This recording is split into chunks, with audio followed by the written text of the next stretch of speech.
बहुत समय पहले की बात है। मंगलपुर गांव में सोमेश नाम का आदमी अपनी पत्नी के साथ रहा करता था। 2 साल पहले सोमेश के माता पिता का एक कार एक्सीडेंट में देहांत हो जाता है, जिसके कारण सोमेश बहुत ही अकेला पड़ जाता है। सोमेश बहुत ही जिद्दी और किसी की बात ना सुनने वाला व्यक्ति था। उसकी पत्नी कमला उसे बहुत समझाती कि हमें पूजा पाठ और दान धर्म करना चाहिए, पर सोमेश कमला की एक ना सुनता और सिर्फ हर समय अपनी ही चलाता। फिर एक दिन कमला अपने पति सोमेश से लड़ झगड़ कर दुखी होकर अपने घर के बाहर बैठी होती है कि तभी एक साधु महात्मा वहाँ से गुजरते हैं। वह कमला को देखकर उसके पास आते हैं और बोलते हैं, क्या हुआ बेटा, तुम क्यों इतना परेशान हो? क्या करूं बाबा जी, मेरे पति मेरी एक नहीं सुनते। मैं उन्हें इतना समझाती हूँ कि आप पूजा करा करो, अच्छे काम करा करो, पर वो कभी भी मेरी बात नहीं मानते। इनके माँ बापू जी का देहांत हुए 2 साल हो गए हैं, लेकिन इन्होंने उनके नाम की पूजा अभी तक नहीं करवाई। मैं क्या करूं? बाबा जी अपनी आंख बंद करके अंतर ध्यान हो जाते हैं और फिर थोड़ी देर बाद बोलते हैं, बेटा तुम सही कह रहे हो। तुमने अपने पितरों की कोई भी पूजा नहीं कराई है और ना ही कोई श्राद्ध निकाला है। इसी कारण तुम्हारा पति तुम्हारी नहीं सुनता। हमारे पूर्वज देवलोक से हमारी और हमारे घर की रक्षा करते हैं और हमें बुरी शक्तियों से बचाते हैं। अगर तुमने पूजा नहीं करवाई तो आगे और भी बहुत सी काली शक्तियाँ तुम्हारे जीवन को बर्बाद कर सकती हैं। पर बाबा जी फिर हमें क्या करना चाहिए? तुम्हें अपने माँ बाबू जी का श्राद्ध करना होगा, जिससे वह प्रसन्न होकर तुम्हारे घर की रक्षा करेंगे। ये कहकर बाबा जी वहाँ से चले जाते हैं। फिर शाम होते ही कमला घर पर अपने पति का इंतजार कर रही होती है। सोमेश के आते ही कमला जो कुछ भी हुआ सब सोमेश को बताती है। कमला की बात सुनकर सोमेश को बहुत गुस्सा आ जाता है। अरे ये सब बाबा का चक्कर में तू कहाँ पड़ रही है? ऐसा कुछ नहीं होता। मेरे पास इतना फालतू पैसे नहीं है कि मैं ये सब ढोंग कर सकूं। पर आप ऐसा क्यों बोल रहे हो? हमें माँ बाबू जी के लिए पूजा तो करवानी ही चाहिए। अरे कमला, तू नहीं समझती इन बाबाओं को। ये ऐसे ही पहले भला फुसला लेते हैं और फिर घर को लूट के भाग जाते हैं। अजी आप ऐसा क्यों बोल रहे हो? हमें अपने माँ बाबू जी की आत्मा की शांति के लिए पूजा तो करवा ही लेनी चाहिए। मुझे कुछ नहीं सुनना। मैं इन सब चक्रों में नहीं पड़ता और ना ही इन बातों पर विश्वास करता हूँ। सोमेश गुस्से में ऐसे ही बिना खाना खाए ही सो जाता है। फिर आधी रात को अचानक से सोमेश की आँख खुलती है। सोमेश को घर के बाहर से बहुत ही अजीबोगरीब आवाजें आ रही होती है। वह खिड़की से बाहर देखता है तो उसे कोई नहीं दिखता। फिर वह डरता डरता घर से बाहर जाकर देखता है कि कहीं कोई चोर तो नहीं घुस आया है। सोमेश के घर से थोड़ी दूर ही जंगल शुरू हो जाता था। जंगल से इतनी डरावनी आवाजें आ रही थी कि सोमेश बहुत ही ज्यादा घबरा जाता है। तभी उसकी नजर जंगल में एक पेड़ पर पड़ती है। पेड़ के पीछे मानो ऐसा लग रहा होता है कि कोई न कोई खड़ा है। सोमेश पेड़ के पास ही बनी परछाई को देखकर बहुत ही ज्यादा घबरा जाता है। उसकी तो मानो सांस ही रुक जाती है। तभी मानो पेड़ के पीछे से कोई अचानक से झांकता है। उसे देखकर सोमेश बहुत ज्यादा डर जाता है और तभी की तभी तुरंत घर की तरफ भागता है। भूत भूत भूत। सोमेश की आवाज सुनकर कमला तुरंत जाग जाती है। सोमेश घर पर आते ही कमला को जो कुछ भी हुआ सब बताता है। हाँ, मैंने तो आपको पहले ही कहा था ना जी कि पितरों की पूजा करानी बहुत ही ज्यादा जरूरी है। उन बाबा जी ने सही ही कहा था। पूजा नहीं हुई तो बुरी शक्तियों का साया हमारे घर में जरूर आएगा। और आप है कि मेरी एक नहीं सुनते। सोमेश कुछ नहीं बोलता। फिर अगली सुबह सोमेश अपने काम पर चला जाता है और कमला रात को जो कुछ भी हुआ उससे इतना डर जाती है, उसे समझ ही नहीं आ रहा होता है कि वह क्या करे, और साथ ही रात होने का डर भी उसे बहुत सता रहा होता है। फिर उसे उन्हीं बाबा जी की याद आती है। वह उन बाबा जी के पास जाने का फैसला करती है। बब्बू बाबा जी मेरे और मेरे पति को बचा लीजिए, हमें उस चुड़ैल से बचा लीजिए बाबा जी। क्या हुआ बेटा, तुम क्यों इतना परेशान हो, और कौन सी चुड़ैल जिससे तुम्हें खतरा है? फिर कमला रात को जो कुछ भी हुआ सब बाबा जी को बताती है। बाबा जी आंख बंद कर अंतर ध्यान हो जाते हैं और थोड़ी देर बाद बोलते हैं, बच्चा, मैंने तुम्हें पहले भी बताया था ना कि यह सब तुम्हारे पूर्वजों और अपने माँ बापू जी के श्राद्ध ना करने के कारण हो रहा है। तुम्हें अपने पूर्वजों की पूजा करनी चाहिए, वह इन सब बुरी शक्तियों से तुम्हारी रक्षा करेंगे। हाँ बाबा जी, अब आप ही बताइए कि हमें क्या करना चाहिए। अब आप जो कहोगे मैं वो करूँगी। इस संकट से हमें बचा लीजिए बाबा जी। ठीक है बच्चा, तुम्हें अपने स्वर्गीय माँ बाबूजी की आत्मा की शांति के लिए पूजा करनी होगी, जिससे वे खुश होकर तुम्हारी और तुम्हारे पति की रक्षा करेंगी। फिर बाबा जी सोमेश के माता पिता की आत्मा की शांति के लिए पूजा करते हैं।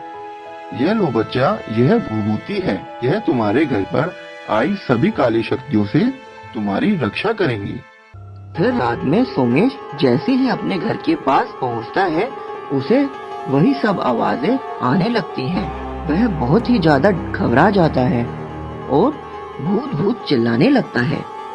तभी वह चुड़ैल सोमेश के बिल्कुल सामने आ जाती है। सोमेश के तो मानो होश ही उड़ जाते हैं।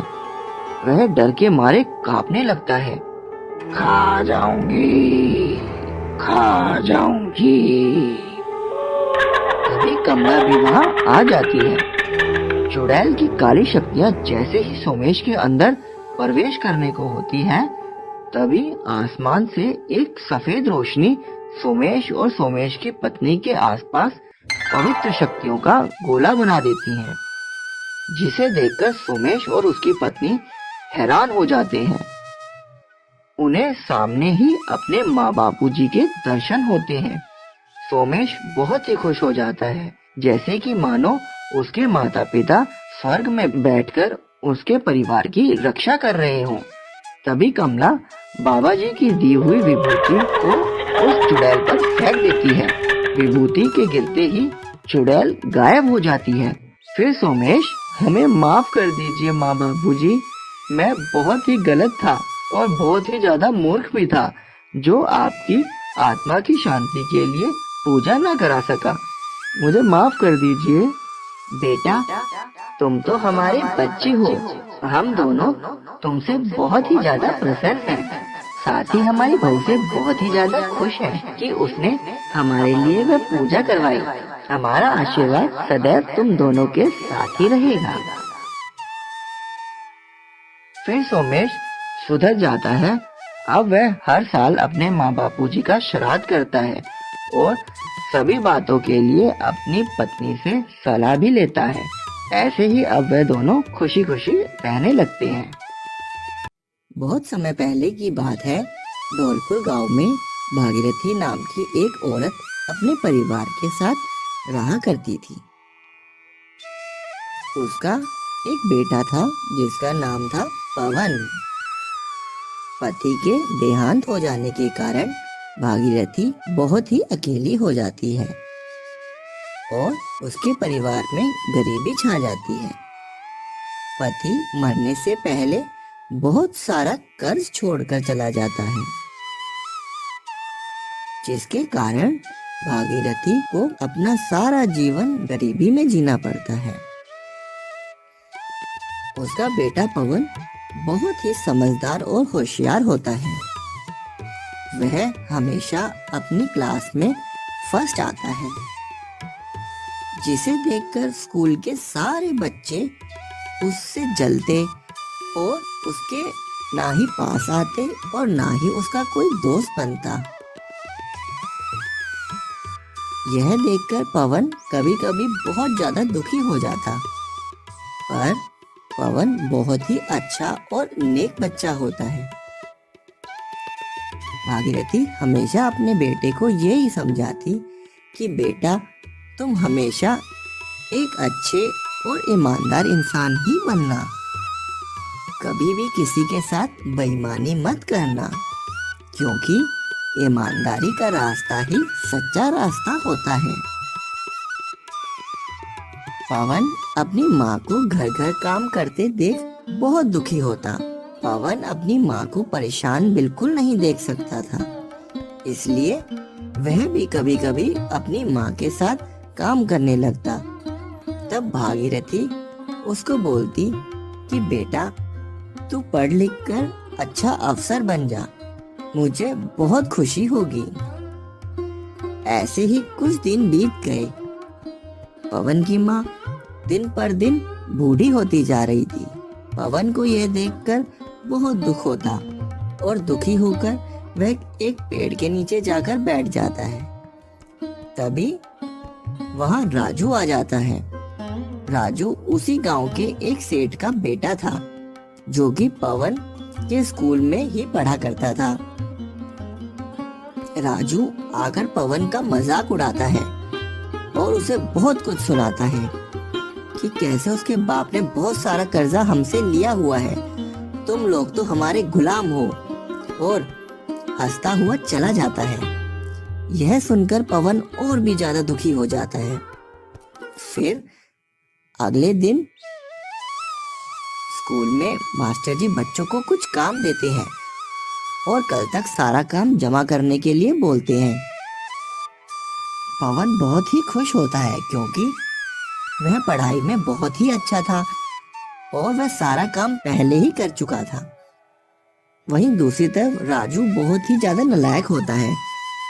उसे डर लगने लगता है कि अब क्या होगा। उसको तो यह काम आता ही नहीं है और वो कैसे एक ही दिन में सारा काम कर पाएगा। यह सोच सोचकर राजू बहुत ज्यादा परेशान हो रहा होता है। तभी स्कूल की छुट्टी होती है तो पवन अपने घर आ जाता है। घर आकर देखता है कि उसकी माँ की तबीयत बहुत ज्यादा खराब है। दिन रात काम करने के कारण भागीरथी की तबीयत बहुत ज्यादा खराब हो जाती है और वह चारपाई से उठ भी नहीं पाती। यह सब देखकर पवन बहुत ज्यादा घबरा जाता है। उसे समझ ही नहीं आता कि वह क्या करे। जैसे तैसे वह घर में जितना भी पैसा होता है सब इकट्ठा करता है और उन्हें ले जाकर डॉक्टर को बुला लाता है। डॉक्टर उनके घर आकर उसकी माँ का चेकअप करता है और कुछ दवाइयाँ लिख देता है और लिखकर चला जाता है। अब पवन को यह समझ ही नहीं आ रहा होता है कि वह दवाई किस पैसे से लेकर आए, क्योंकि सारे पैसे तो डॉक्टर की फीस देने में ही निकल गए। उसे कुछ समझ ही नहीं आ रहा होता है। तभी उसे उस सेठ की याद आती है और सोचता है कि वही मेरी मदद कर सकते हैं। वह मदद मांगने के लिए सेठ के पास जाता है। सेठ बहुत ही लालची और बेईमान इंसान होता है। पवन सेठ के पास जाकर अपनी सारी बातें उन्हें बताता है और कुछ पैसे देने को बोलता है, पर सेठ को तो उस पर बिल्कुल दया नहीं आती और वह उसे यह कहकर भगा देता है, जा पहले दिए हुए पैसे चुका जो तेरे बाप ने मुझसे लिए थे। यह कहकर उसे अपने घर से जाने को बोलता है। यह सारी बातें सेठ का लड़का राजू सुन रहा होता है। जब पवन सेठ के घर से बाहर आ जाता है तो उसे कुछ समझ नहीं आ रहा होता है कि वह कहाँ जाए, किससे मदद मांगे। तब राजू उसके पास आता है और बहुत ही चालाकी से यह बात बोलता है कि मैं तुम्हारी मदद कर सकता हूँ, पर एक शर्त पर। पवन कहता है कि क्या शर्त है वो? राजू कहता है कि मैं तुम्हारी दवाई के पैसे लेकर आ जाऊंगा, पर बदले में तुम्हें मुझे अपने स्कूल का सारा काम कर कर देना होगा, ताकि मैं कल उसे स्कूल में जमा करा के फर्स्ट आ सकूं। यह सुनकर पवन हैरान हो जाता है। उसकी सारी मेहनत जैसे बिक रही होती है, पर वह कर भी क्या सकता था। वह यह सब करने के लिए हाँ बोल देता है। राजू उसे कुछ पैसे लाकर देता है, जिससे पवन जल्दी से जाकर दवाई खरीदता है और घर पहुंचता है और जाकर अपनी माँ को दवाई खिलाता है और उनकी बहुत सेवा करता है। फिर वह पूरी रात मेहनत कर कर सारा काम खत्म करता है और सुबह राजू को स्कूल का सारा काम कर कर दे देता है। क्लास में मास्टर जी सबको अपना काम जमा करने को बोलते हैं, तो सब बच्चे अपना अपना काम जमा करवा देते हैं, पर पवन ही एक ऐसा बच्चा होता है जिसने अपना काम नहीं करा होता। यह देखकर मास्टर हैरान हो जाते हैं कि ऐसा कैसे हो सकता है। इतना होशियार और ईमानदार लड़का जो हमेशा पहले स्थान पर आता है, आज उसने काम ही नहीं किया।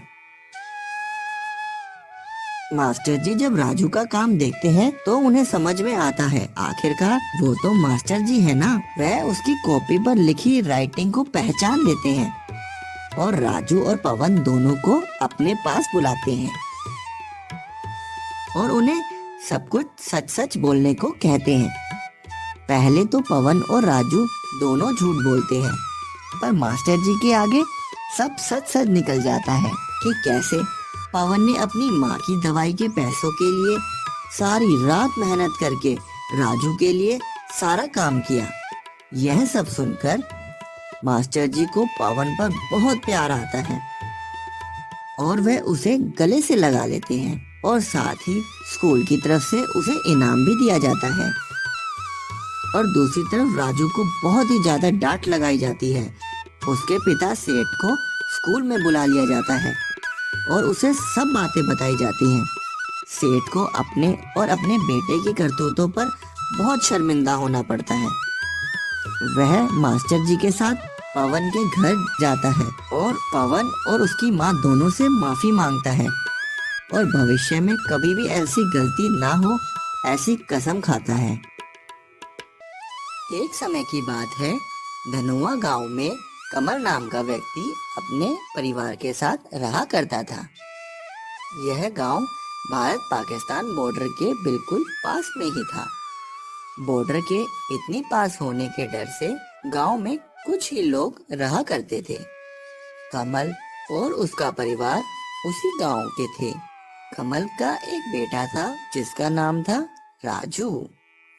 कमल वहीं गांव में ही खेती करा करता था और अपने परिवार का पालन पोषण किया करता था। एक दिन की बात है, 15 अगस्त आने वाला होता है। तभी राजू अपने पिता कमल से पतंग लाने की जिद करता है। राजू ने कहा कि पिताजी, उसके सारे दोस्त पतंग उड़ाते हैं, उसे भी पतंग चाहिए। वह भी 15 अगस्त तक खूब पतंग उड़ाना चाहता है। फिर राजू के पिता कहते हैं कि ठीक है, वह कल बाजार से उसके लिए बहुत सारी पतंग लाएंगे। यह सुनकर राजू बहुत ही खुश हो जाता है। फिर अगली सुबह राजू सुबह से ही शाम का इंतजार करने लगता है कि कब उसके पिताजी उसके लिए बहुत सी पतंग लेकर आएंगे। शाम होती है, कमल बहुत सी पतंग साथ लेकर घर आता है। आखिरकार वो भी तो एक पिता है ना, उसे भी अपने बच्चे की सारी खुशियां पूरी करने में मानो खुशी मिलती थी। राजू के पिता उसके लिए 5 पतंग लाए थे, जिन्हें देखकर राजू बहुत ही खुश हो जाता है और अपने पिता के गले लग जाता है। फिर अगली सुबह राजू सुबह से ही पतंग उड़ाने के लिए अपने घर की छत पर चढ़ जाता है और पतंग उड़ाने लगता है। ऐसे ही पूरा दिन निकल जाता है। राजू और उसका दोस्त दोनों ही बहुत ज्यादा पतंग उड़ाते हैं। राजू और राजू के दोस्त को बहुत ज्यादा मजा आता है। तभी राजू देखता है कि शाम को बॉर्डर पार से एक हरे रंग की पतंग कट कर आ रही है। अपने देश की तरफ की हवा होने के कारण पाकिस्तान से पतंग कटकर हिंदुस्तान में आ गई थी। वह पतंग सीधा राजू के घर की छत पर ही गिरी। राजू और उसका दोस्त पतंग को देखकर हैरान हो जाते हैं, क्योंकि उस पतंग पर पाकिस्तान का झंडा बना होता है और कुछ लिखा हुआ भी होता है। राजू पतंग को उठाकर उस पर लिखा हुआ पढ़ने लगता है। जैसे ही वह सब पढ़ता है, उसकी आंखें फटी की फटी रह जाती हैं। पतंग पर लिखा था, कायर हिंदुस्तानी। यह सब देखकर राजू और उसके दोस्त को बहुत गुस्सा आता है। जब शाम को राजू के पिता घर आते हैं, तो राजू आते ही अपने पिता को दिन में जो कुछ भी हुआ सब कुछ बताता है और वह पतंग भी अपने पिता को दिखाता है। यह सब देखकर राजू के पिता को भी बहुत ज्यादा गुस्सा आता है, पर उसके पिता राजू को समझाते हैं कि शायद किसी बच्चे ने ऐसे ही मजाक में पतंग पर लिखकर पतंग को उड़ा दिया होगा। राजू के पिता यह सब घटना को मजाक में ले जाते हैं। अगले दिन राजू और उसका दोस्त अपने स्कूल से आ रहे होते हैं। आज स्कूल में 15 अगस्त का फंक्शन होने के कारण उनकी छुट्टी जल्दी हो जाती है। राजू और उसका दोस्त बहुत खुश थे कि स्कूल की जल्दी छुट्टी हो जाने के कारण उन्हें पतंग उड़ाने का ज्यादा समय मिल गया। फिर रास्ते में राजू की नजर पेड़ पर लटकी एक पतंग पर पड़ती है। वह दोनों उस पतंग को उतारने लगते हैं। जब राजू और उसका दोस्त पतंग को देखते हैं तो उनके होश उड़ जाते हैं। वह पतंग बिल्कुल वैसी ही होती है जैसी उन्हें एक दिन पहले पतंग मिली थी और साथ ही इस पतंग पर भी कुछ न कुछ लिखा होता है। राजू पतंग पर लिखा हुआ जल्दी से पढ़ता है। उस पर लिखा होता है, हिंदुस्तानियों, अगर हिम्मत है तो 15 अगस्त वाले दिन पतंग का मुकाबला करके दिखाओ। और यह सब भी लिखा था कि पहचान के लिए हमारी तरफ से हमारे देश की पतंग तुम्हें उड़ती नजर आएगी। तुम अपने देश के तिरंगे वाली पतंग उड़ाना और हमसे मुकाबला करना। यह सब पढ़कर राजू और उसके दोस्त को बहुत गुस्सा आता है। राजू जल्दी जल्दी पतंग लेकर घर आ जाता है और आकर अपने पिता को वह पतंग दिखाता है। उसके पिता भी पतंग पर लिखा पढ़ते हैं और उन्हें भी बहुत गुस्सा आता है। फिर सब मिलकर उन पाकिस्तानियों को सबक सिखाने का प्लान बनाते हैं। फिर 2 दिन बाद वो दिन भी आ जाता है जिसका इंतजार राजू, उसके दोस्त और राजू के पिता को होता है। 15 अगस्त की सुबह ही राजू और उसका दोस्त अपने घर की छत पर सारी पतंगे और चरखरी लेकर पहुंच जाते हैं और पाकिस्तान से उड़ने वाली पतंग का इंतजार करने लगते हैं। राजू जैसे ही दूरबीन से पाकिस्तान बॉर्डर की तरफ देखता है तो उसे पाकिस्तान के झंडे वाली पतंग उड़ती दिखाई देती है। राजू समझ जाता है कि यह वही पतंग है जिससे हमें मुकाबला करना है। फिर वह फटाफट बिना देरी किए अपने पिताजी को यह सब बता देता है। उसके पिताजी तुरंत ही अपने देश की पतंग उड़ा देते हैं। राजू चरखरी संभाल लेता है और फिर शुरू होता है पतंग का मुकाबला। राजू के पिता बहुत ही अच्छे पतंगबाज थे। वह अपने देश की पतंग तिरंगे को पाकिस्तान की सीमा में ले जाते हैं। वहीं दूसरी तरफ से पाकिस्तानी भी यह समझ जाते हैं कि मुकाबला अब शुरू हो चुका है। दोनों पतंग के बीच बार बार पेचे लगते हैं। कभी अपना तिरंगा पाकिस्तानियों की पतंग को मात दे देता है तो कभी पाकिस्तानी पतंग ऊपर आ जाती है। ऐसे ही 1 घंटे तक पतंग का मुकाबला चलता है। आखिर में राजू के पिता ने जोर से पतंग की डोर खींची। मांझे की धार इतनी तेज थी कि उसके सामने पाकिस्तान की पतंग टिक ही नहीं पाई और पाकिस्तानी पतंग कट गई। यह देखकर राजू और उसका दोस्त खुशी के मारे उछल पड़े। आसमान में शान से हमारे देश का तिरंगा उन पाकिस्तानियों की जमीन पर उड़ रहा था। यह सब देखकर राजू और उसके पिता और बाकी सब लोग बहुत खुश होते हैं। फिर सबने मिलकर मिठाई बांटी और खूब ढोल बजाए। बाद में राजू के पिता ने पाकिस्तानियों को सबक सिखाने के लिए एक और पतंग उड़ाई और उस पर कुछ संदेश लिखकर पाकिस्तानियों की तरफ छोड़ दिया। तुम जानते हो दोस्तों, उस पतंग पर क्या लिखा था? उस पतंग पर लिखा था, बाप बाप होता है और बेटा बेटा।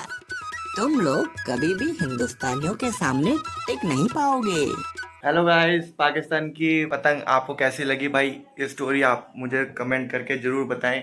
आप सच्ची सच्ची भाई ये बताना कि इस स्टोरी में आपको कौन सा पार्ट जो है सबसे बेस्ट लगा। और साथ ही साथ भाई इस वीडियो को भाई ज़्यादा से ज़्यादा शेयर कर दो। और अगर वीडियो अभी तक यहाँ तक देखी है भाई जरूर पसंद भी आई होगी तो उसको लाइक जरूर करना। और साथ ही साथ भाई मेरा चैनल भी सब्सक्राइब कर लेना। जो है मोटिवेशन स्टोरीज ज़्यादातर मतलब मैं डालता हूँ इसके अंदर। और जैसे कि आपने देख ही लिया होगा तो इसमें स्क्रिप्ट वगैरह और ऑडियो भी मेरी है, स्क्रिप्ट भी और एनिमेशन भी सब कुछ मेरा ही है। मतलब मैंने खुद किया। तो भाई मेहनत फुल चल रही है, मेहनत कर रहे हैं। तो आपका सपोर्ट रहेगा गाइस तो बहुत अच्छा रहेगा और बहुत बढ़िया रहेगा। और इस स्टोरी को ज़्यादा से ज़्यादा शेयर करें भाई ताकि पाकिस्तान तक पहुंच जाए ये। तो फिर मिलते हैं अगली स्टोरी पे। और वीडियो को लाइक जरूर कर देना और चैनल को सब्सक्राइब जरूर कर लेना। मुझे पता है भाई तुम सब कुछ कर दोगे। तो भाई